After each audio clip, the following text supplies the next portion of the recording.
Hyderabad central యూనివర్సిటీని దేశంలోని పార్లమెంట్లో బిల్లు పెట్టి ఏర్పాటు చేసినటువంటి ఏకైక యూనివర్సిటీ మన హైదరాబాద్ సెంట్రల్ యూనివర్సిటీ.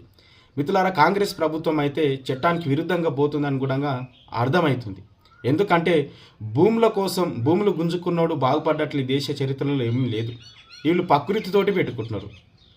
నిజంగా వీళ్ళు అధికారంలోకి వచ్చిన కొత్తలోనే మరి మన రాజేంద్ర నగర్ అగ్రికల్చర్ యూనివర్సిటీని కబ్జా చేయడానికి ప్రయత్నం చేశారు.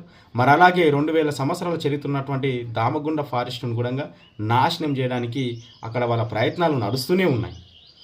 సో ఈ విధమైనటువంటి పాలన వీళ్ళు.